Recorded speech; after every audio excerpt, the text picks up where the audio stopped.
मेरे प्यारे देशवासियों, नमस्कार।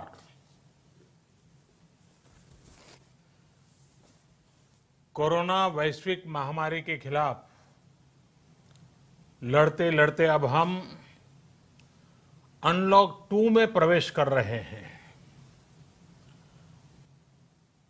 और हम उस मौसम में भी प्रवेश कर रहे हैं जहां सर्दी, जुकाम, खांसी, बुखार ये सारे न जाने क्या क्या होता है, ये मामले बढ़ जाते हैं।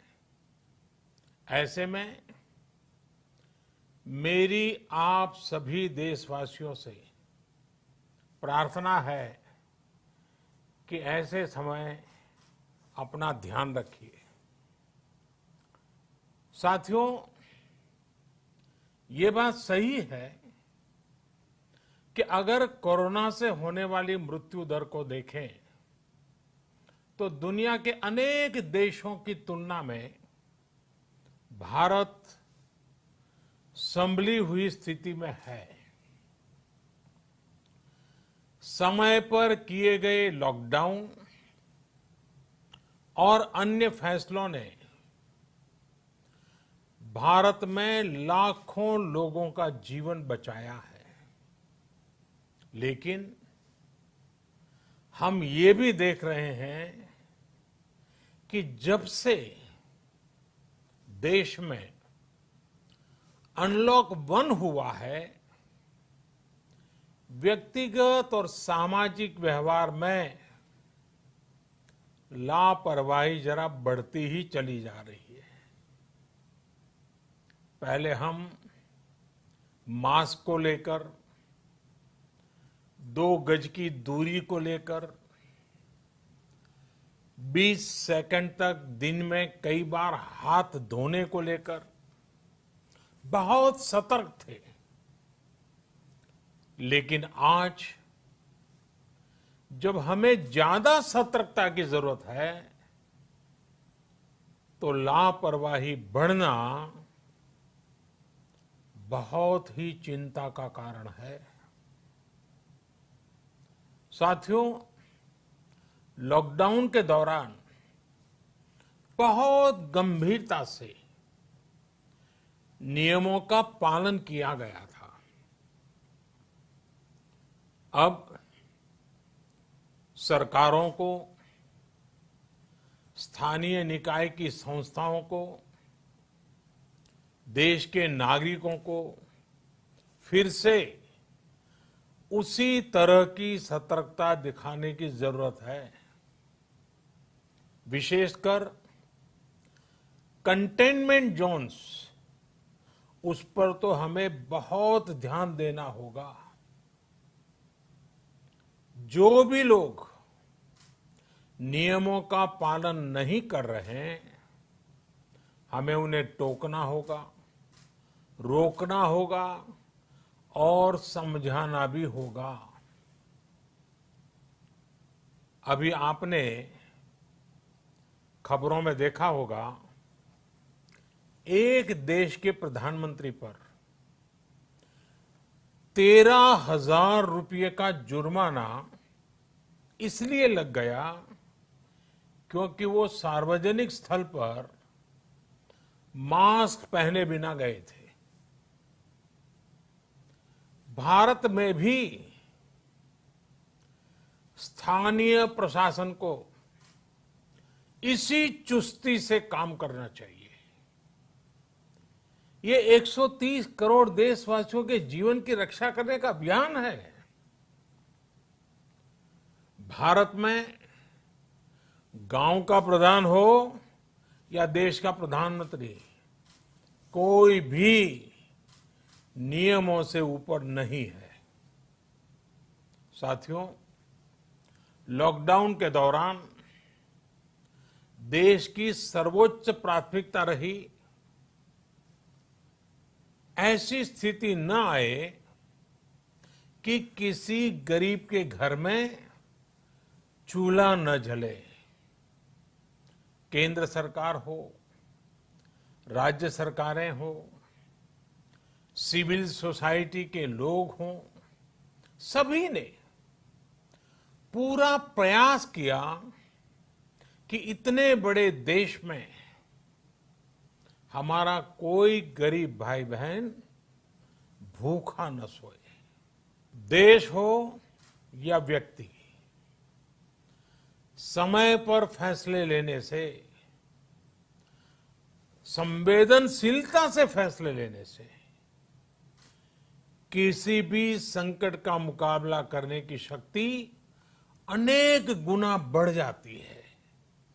इसलिए लॉकडाउन होते ही सरकार प्रधानमंत्री गरीब कल्याण योजना लेकर आई।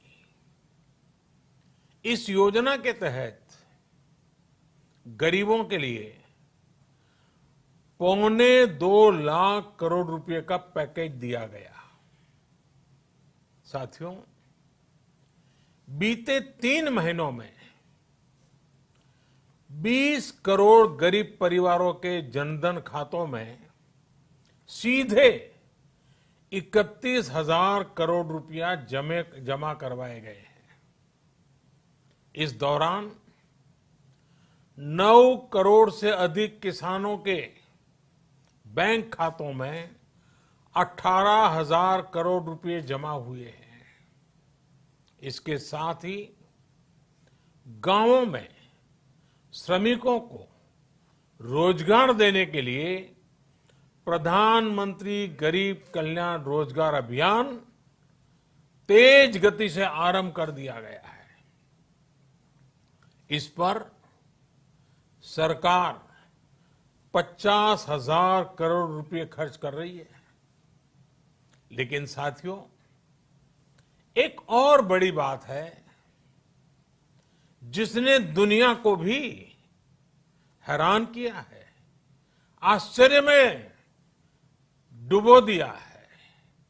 वो ये कि कोरोना से लड़ते हुए भारत में 80 करोड़ से ज्यादा लोगों को 3 महीने का राशन, यानी परिवार के हर सदस्य को 5 किलो गेहूं या चावल मुफ्त दिया गया।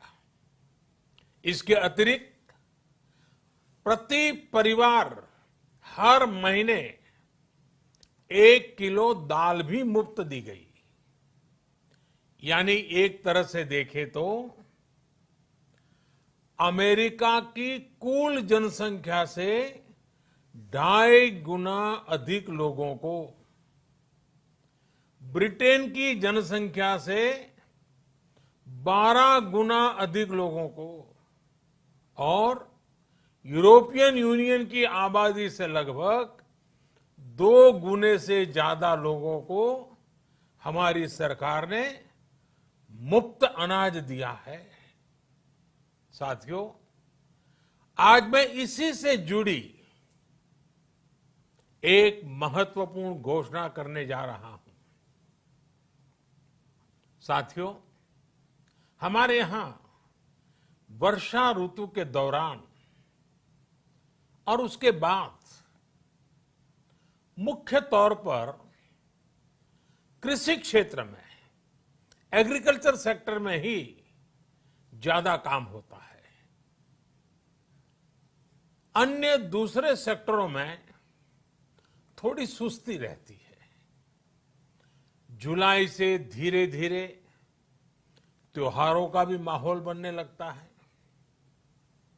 अब आप देखिए, अभी 5 जुलाई को गुरु पूर्णिमा है, फिर सावन शुरू हो रहा है, फिर 15 अगस्त आएगी, रक्षाबंधन आएगा, कृष्ण जन्माष्टमी आएगी, गणेश चतुर्थी आएगी, ओणम होगा और आगे जाएं तो काटी बिहू है, नवरात्रि है, दुर्गा पूजा है, दशहरा है, दीपावली है, छठी मैया की पूजा है। त्योहारों का ये समय जरूरतें भी बढ़ाता है, खर्च भी बढ़ाता है। इन सभी बातों को ध्यान में रखते हुए ये फैसला लिया गया है कि प्रधानमंत्री गरीब कल्याण अन्न योजना का विस्तार अब दिवाली और छठ पूजा तक, यानी नवंबर महीने के आखिर तक कर दिया जाएगा। यानी 80 करोड़ लोगों को मुफ्त अनाज देने वाली ये योजना अब जुलाई, अगस्त, सितंबर, अक्टूबर, नवंबर में भी लागू रहेगी। सरकार द्वारा इन 5 महीनों के लिए 80 करोड़ से ज्यादा गरीब भाई बहनों को हर महीने परिवार के हर सदस्य को 5 किलो गेहूं या 5 किलो चावल मुफ्त मुहैया कराया जाएगा। और साथ ही प्रत्येक परिवार को हर महीने 1 किलो चना भी मुफ्त दिया जाएगा। साथियों, प्रधानमंत्री गरीब कल्याण अन्न योजना के इस विस्तार में 90,000 करोड़ रुपए से ज्यादा खर्च होंगे। और अगर इसमें पिछले 3 महीने का खर्च भी जोड़ दें तो ये करीब करीब 1.5 लाख करोड़ रुपया हो जाता है। अब पूरे भारत के लिए हमने एक सपना देखा है। कई राज्यों ने तो बहुत अच्छा काम भी किया है। बाकी राज्यों पर भी हम आग्रह कर रहे हैं कि इसको काम को आगे बढ़ाएं। और काम क्या है? अब पूरे भारत के लिए एक राशन कार्ड की व्यवस्था भी हो रही है। यानी एक राष्ट्र एक ration card, one nation one ration card. इसका सबसे बड़ा लाभ उन गरीब साथियों को मिलेगा जो रोजगार या दूसरी आवश्यकताओं के लिए अपना गांव छोड़ करके कहीं और जाते हैं, किसी और राज्य में जाते हैं।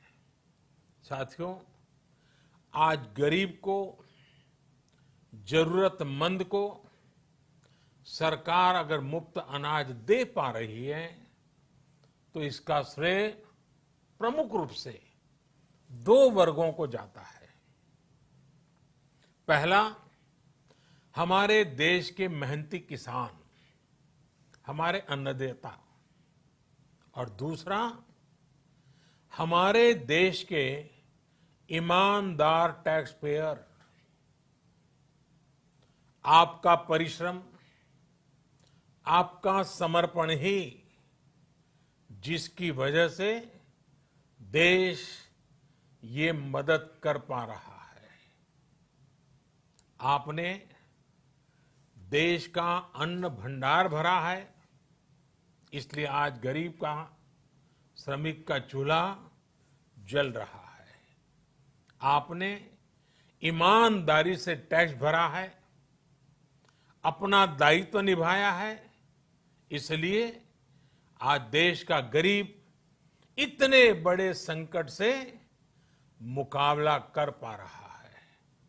मैं आज हर गरीब के साथ ही देश के हर किसान, हर टैक्स पेयर का हृदय से बहुत बहुत अभिनंदन करता हूं, उन्हें नमन करता हूं। साथियों, आने वाले समय में हम अपने प्रयासों को और तेज करेंगे। हम गरीब, पीड़ित, शोषित, वंचित हर किसी को सशक्त करने के लिए निरंतर काम करेंगे। हम सारी एहतियात बरतते हुए इकोनॉमिक एक्टिविटीज को और आगे बढ़ाएंगे। हम आत्मनिर्भर भारत के लिए दिन रात एक करेंगे। हम सब लोकल के लिए वोकल होंगे। इसी संकल्प के साथ हम 130 करोड़ देशवासियों को मिलजुल करके संकल्प के साथ काम भी करना है, आगे भी बढ़ना है। फिर से एक बार मैं आप सबसे प्रार्थना करता हूं, आपके लिए भी प्रार्थना करता हूं, आपसे आग्रह भी करता हूं, आप सभी स्वस्थ रहिए, 2 गज की दूरी का पालन करते रहिए, गमछा, फेस कवर, मास्क ये हमेशा उपयोग कीजिए, कोई लापरवाही मत बरतिए।